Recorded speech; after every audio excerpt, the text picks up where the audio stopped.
Hello everyone. If you like what I'm doing here, please consider subscribing, liking, and commenting. It would really help the channel out quite a bit. Thank you very much.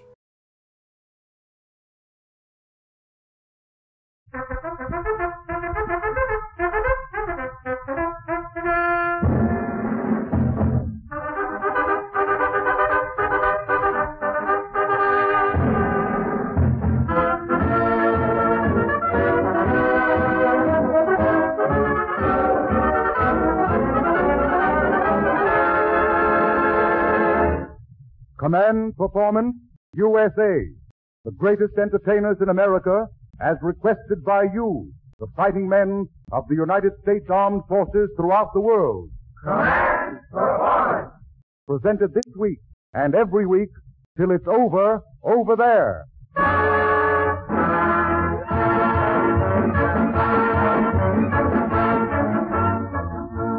It's Command Performance time in the USA. And the big guns of the American entertainment world are set to fire another half-hour salvo of music, comedy, and sport, as requested by you fighting soldiers, sailors, and Marines. Tonight's first letter is from Private Bill W., down in the Caribbean, who says, Dear Command Performance, I got it all figured out that the next time our big show pops in here, I'll be doing KT duty. But don't worry, because I can peel spuds and listen to Kate Smith at the same time. Get it, buddy? We want Kate Smith. Well, that's all it takes, Private Bill. So grab another spud and sit back and listen, because here she is, Kate Smith.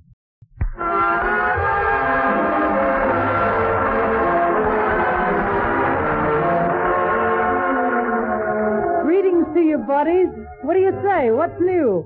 What'll it be tonight, boys? You're the GHQ. You up there in the flying fortress high in the stratosphere.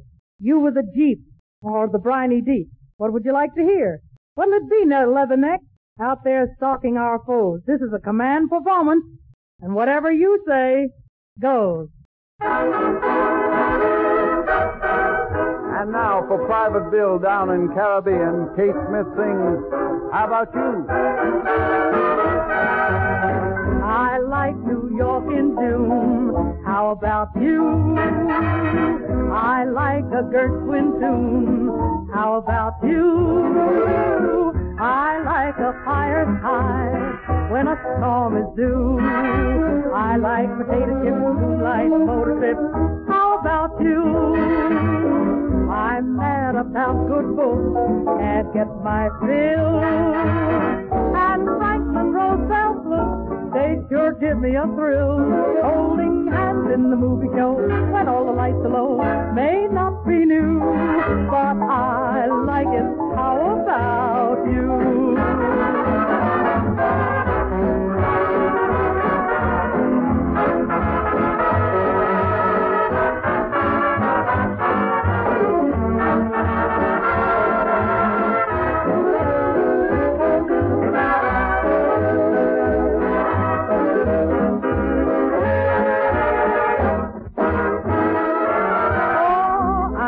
About good books, can't get my fill.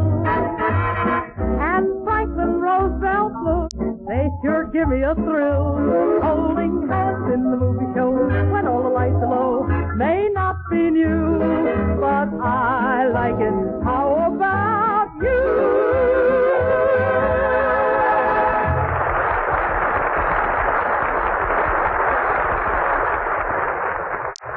Here's a letter from a Cincinnati boy in the Air Corps who has this to say.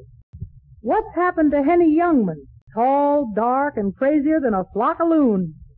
He nearly killed me in a movie short called Love in Gloom. If you're taking orders from a grease monkey, then this grease monkey says, let Henny Youngman run wild. Okay, buddy, Henny Youngman is opening this week at Lowe's State Theater here in New York City. And when he got your letter, he yelled, when do we start? So here he is, Henny Youngman.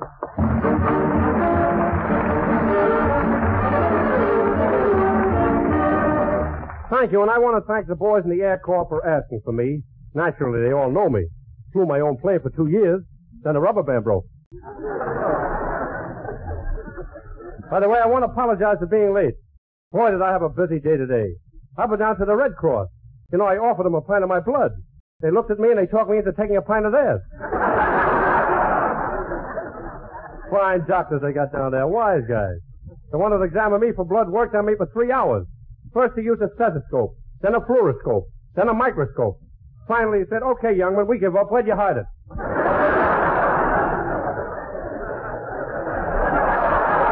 I said, come on, fellas, now cut the clowning out. I want to see the head doctor. Just then he walked in. I said, "Hey, Doc, what do you have to do around here to donate a pint of blood?" He said, "Wait a minute, I'll examine you personally." And what an examination. Right after it, he slapped me in the face.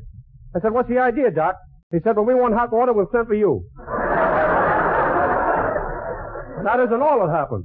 On the way down here, I bent over to pick up a dime. Some guy jacked me up and stole my rubber heels.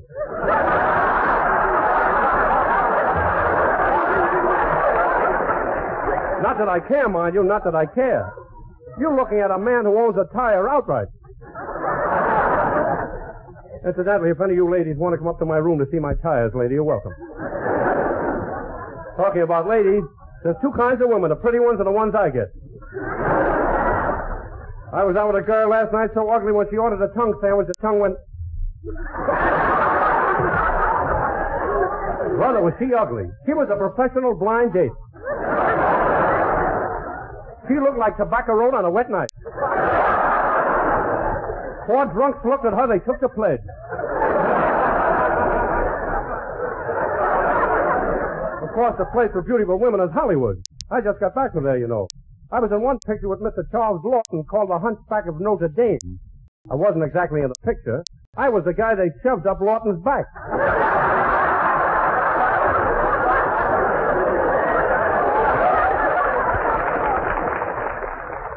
Must have been pretty good. People recognized me. One woman walked up to me and she said, "You know, I saw your picture 4 times yesterday."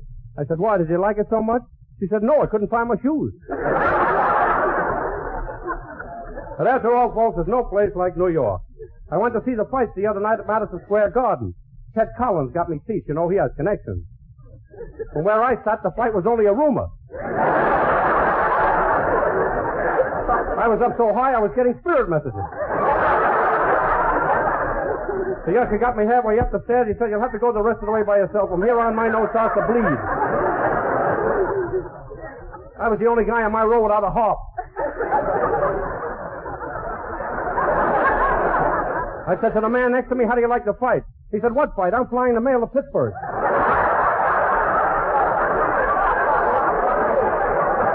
Well, it was very nice of you men to ask for me. But I gotta go now, fellas. My wife is waiting for me. Today I taught her how to drive a car. Tomorrow she learns how to aim it. Good night.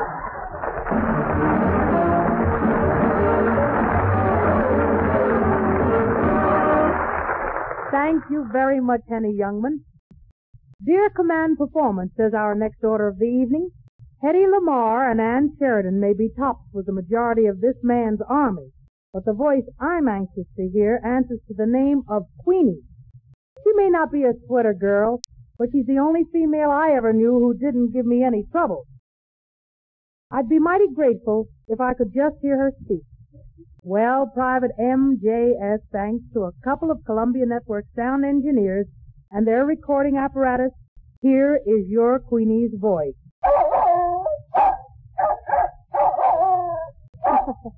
And there you have it, Private MJS, the voice of Queenie, the girl you left behind you.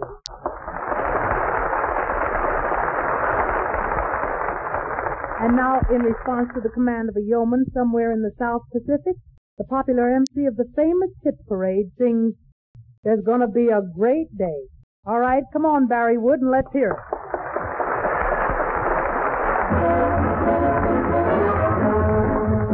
When skies were dark, came Noah's Ark. Amen. When lions roared, came Daniel's Lord. Amen. Now, Lord, help those who pray, and on Judgment Day, if you believe, he shall receive you. Amen. When you're down down and out. Hold up your head and shout.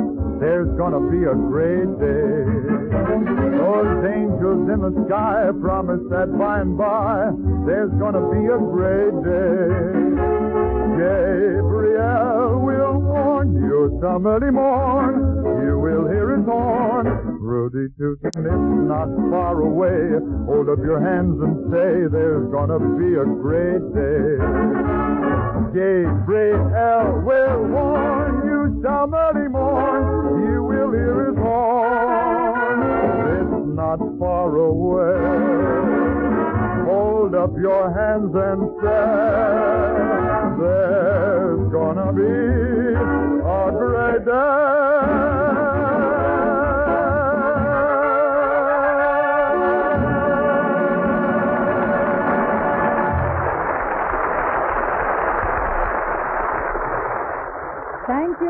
Thank you very much, Barry Wood. And now, what's our next letter, Ted? It's from a Marine down in the Canal Zone, Catherine, and he's wondering whether any new comedians have been developed in radio this season. Well, that question is best answered by saying, here he is, the star of Duffy's Tavern in his famous characterization of Archie, Ed Gardner.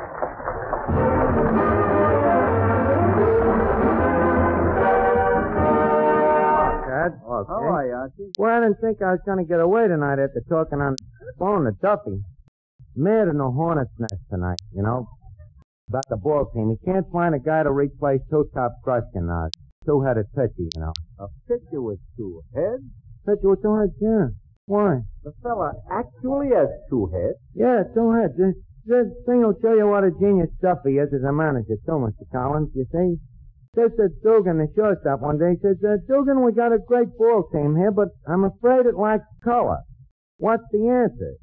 So Dugan says, color, huh? Well, this may not be it, Duffy, but I think I know where I can lay my hands on a pitcher with two heads. Well, Duffy says, a pitcher with two heads, huh? I don't know, Finnegan, you think it'd be a novelty? So Finnegan says, well, what if it ain't? You can't pass up a pitcher that can watch first base and third base at the same time. So Duffy says, yeah, it's an angle. What's the guy's name? So Finnegan says, well, his name is McGinnis. Athos and Porthos McGinnis. However, he's called Two-Top Gruskin for short. I suppose on account of him having two heads. Archie, did you actually see this two-headed pitcher yourself? Certainly I seen him. I remember the night he first walked into Duffy's Tavern dressed up formal in a tuxedo to sign his contract. Everybody in the joint stared at the guy. So the Two-Top turns his two heads to the crowd and he says, what are you staring at? None of you guys ever see a tuxedo before? Well, Duffy quick covers the embarrassment, of course. He says, waiter, bring 2 beers for this gentleman. So then he turns to Two-Top and he says, Two-Top, I'm a man of few words. Report tomorrow morning. There's a uniform and 2 caps waiting for you in the locker room. How did Two-Top get along with the ball team? Well, not quite as well as you'd naturally expect. You see, we had a catcher, Gorilla Hogan. Great guy, too, natural-born catcher. Stood 6 feet 14 inches high, and he squats standing up. A real Bemihort, you know. Looks like he's just stepped out of a jungle. Sounds to me like a monstrosity. Yes, well, fella. Anyways, the trouble starts right off in the first game. You see, the gorilla signals for a fast curve, so the two-headed guy nods one head, and this is very confusing to the gorilla, you see, who ain't such a bright guy anyway. So he throws down his glove and he walks to Duffy. So Duffy says, no, don't get excited, gorilla. Go out there and talk it over with the guy. After all, 3 heads is better than 1. But the gorilla says, nope, Duffy, it's no use. I just got a feeling that the guy ain't quite normal. One of us will have to go, Duffy, and don't forget who owns the baseball. So Duffy had a fire, Two-Top, you know, and it was sad the way the lump came up in his throat when Duffy told him he had to go. What's he doing now? He's in the Army. In the Army? Didn't he have trouble getting in? Well, a little trouble. He was a little too short. But they finally passed him. You see, the doctor examined him and took the report to the colonel. So, funny thing, the colonel looked at the card and he says, let me see here. Two top Gruskin. Eyes, black and blue. Hair, blonde and brunette. Teeth, all and none. Mustache, yes and no. So the colonel says, this guy sounds like he's got two heads. So, doctor says, yeah. So the colonel says, oh. So they took him in. Well, now tell me, didn't the two heads handicap him in the Army? Well, yeah, saluting was a bit of a problem for him. Left hand and all. But the main trouble was that the one head couldn't get no sleep. You see, they made the other head the bugler. I gather that he wasn't very happy in the Army, huh? Well, he wasn't entirely unhappy. You know, a lot of guys in the Army are lonely, but a guy like Two Top always has each other. And the two heads helped him in a lot of spots, you know. He was the only guy in the regiment could do eyes right and about face at the same time. You know? And the two heads came in handy for publicity in the Army. They used his picture from the neck up. The V for victory. Of course, the big advantage was on payday every month. He'd walk by the paymaster's window and draw $42. Tell me, how does the Army feed a guy like that? Well, if they don't, he can always quit and go back to his old job. And what was that? Watching tennis matches for Pate News.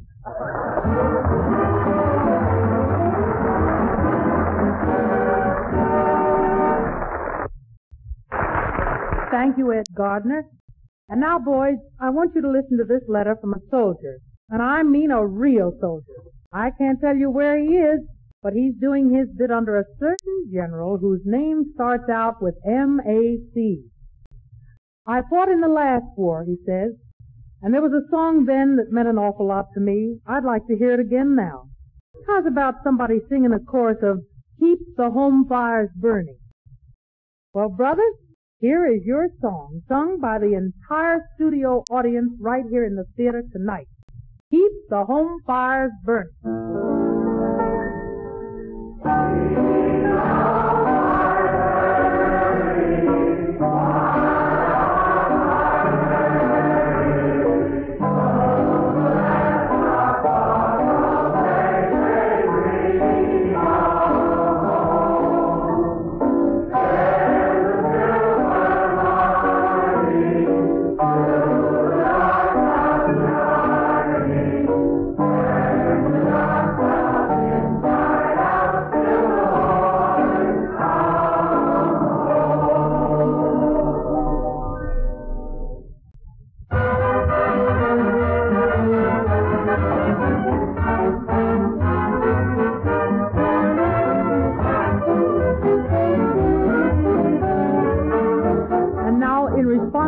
From Private L.J.B. somewhere in the far north, we bring you the latest developments in the American sporting scene described by that ace of sports commentators, Ted Husing.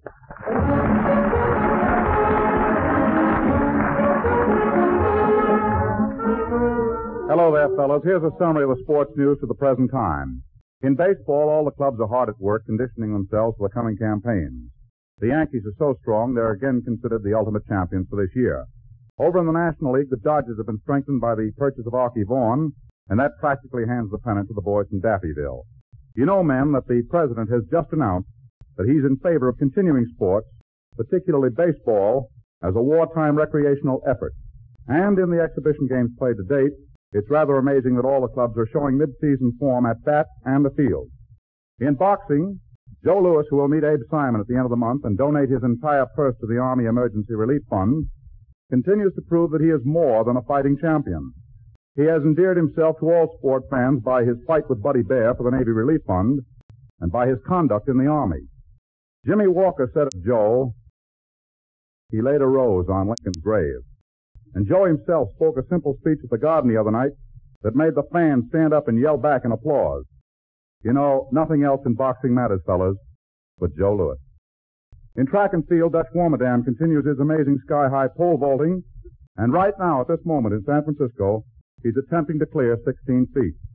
Greg Rice and Les McMitchell continue their hold on the 2 and 1 mile running championships, but Gilbert Dodds, the newcomer to the big time, is making it hot for both of them and is the greatest sensation of the year.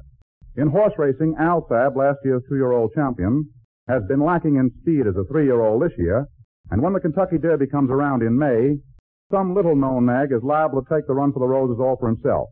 In the $50,000 Widener a week ago, not one named horse of the 17 that raced finished in the money.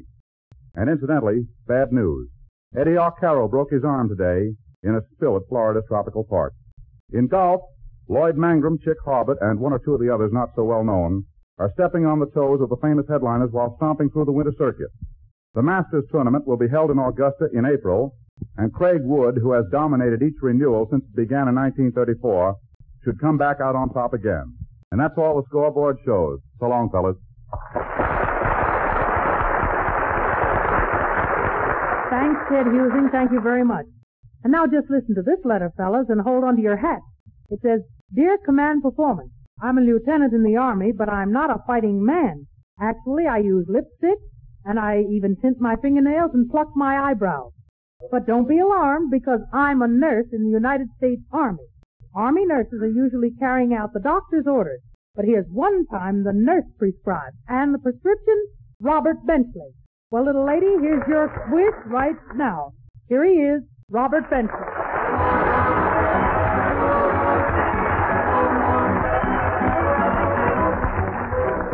Thank you, Miss Smith.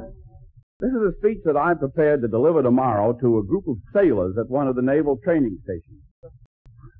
Sailors, I would bring you a message of warning, and yet at the same time a message of good cheer.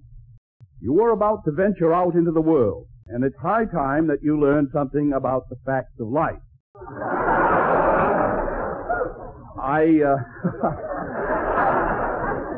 I hardly know how to begin. Perhaps Dear Harry would be as good a way as any. Dear Harry, you have all doubtless seen during your walks in the country how the butterflies and bees carry pollen from one flower to another.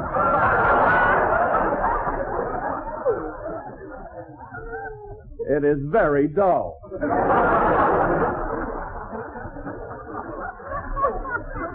You should be very glad that you're not a bee or a butterfly. You know, someday a bee is going to get hold of a real book on this subject, and from then on there'll be mighty little pollen toting done. If I know my bees at all. Anyway, if you notice carefully how the bees carry pollen from one flower to another, you will have wondered what connection there is between this process and that of animal reproduction. Well, I may as well tell you right now that there is no connection at all. So your whole morning of bee stalking has been wasted. For a more practical illustration of the facts of life, let's consider hen's eggs. If you will look at these eggs, you will see that each one is almost round, but not quite. They're more of an egg shape.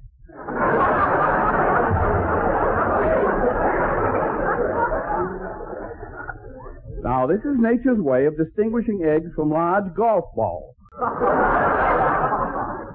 You see, Mother Nature takes no chances. Remember that. That's a lesson that all of you could learn. The egg, if I may say so, is not the only thing that had something to do with a hen. Now, the rooster is an entirely different kind of bird. The rooster is very proud and has a red crest on the top of his head.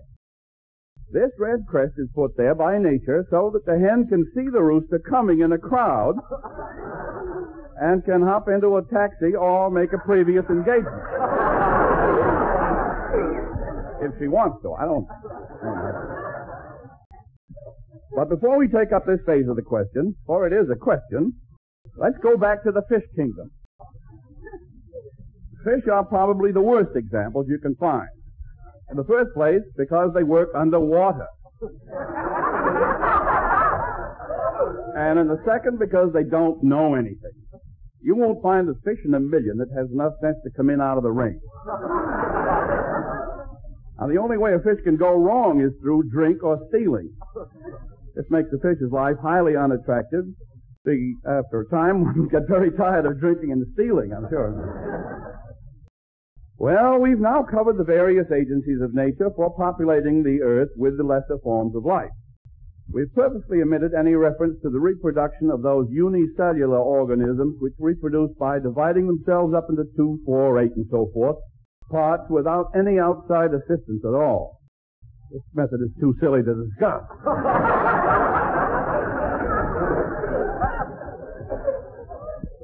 We now come to colors. You all know that if you mix yellow with blue, you get green. You also get green if you mix cherries and milk, you know. I had to put that in.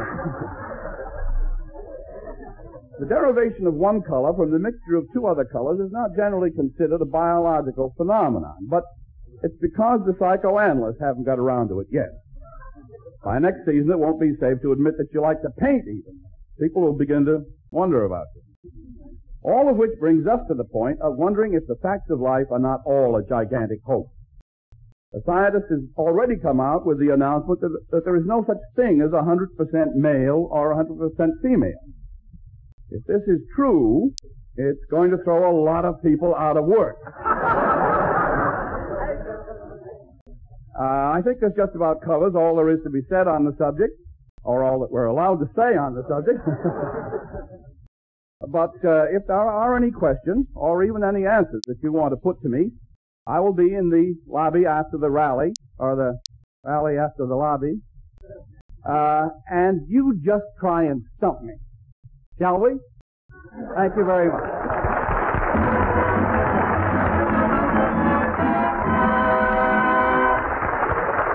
Robert Benchley, that was fine. And now for a certain private first class located somewhere in the land of the Blarney Stone, a song as Irish as Paddy's pig and 50 times as beautiful.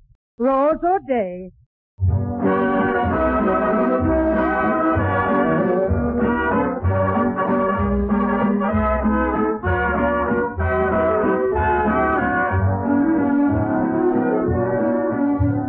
Johnny McCarthy loved Rosie O'Day. She was the prettiest thing. And every night in his sweet Irish way, under her window he'd sing, Rose O'Day, Rose O'Day, you're my filligadooshie, tinnamarooshie, balderalla, boom tootie, Rose O'Day, Rose O'Day, you're my filligadooshie, tinnamarooshie, balderalla, boom tootie, you're daring, you're darling, you're lovely, that's what I mean when I say, Rose O'Day, Rose O'Day, you're my filligadooshie, tinnamarooshie, balderalla, boom tootie, boom tootie, boom tootie, boom tootie,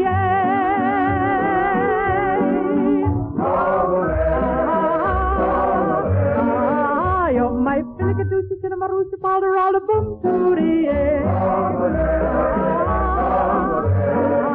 you're my filligadooshie, tinnamarooshie, balderalla, boom tootie, you're daring, you're darling, you're lovely, that's what I mean when I say, Rose O'Day, Rose O'Day, you're my filligadooshie, tinnamarooshie, balderalla, boom tootie, boom tootie, boom tootie, boom tootie,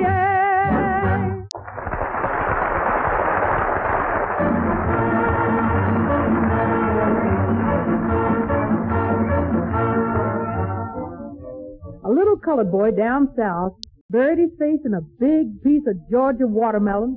A half hour later, he looked up sadly and said, "That's all there is. There ain't no more." Well, we feel the same way about this half hour. Thanks an awful lot for listening. And now this is Kate Smith wishing each and every one of you the best of the best, and saying on behalf of all of us on Command Performance, God bless you from over here. Our hearts are with you over there. Good night, boys.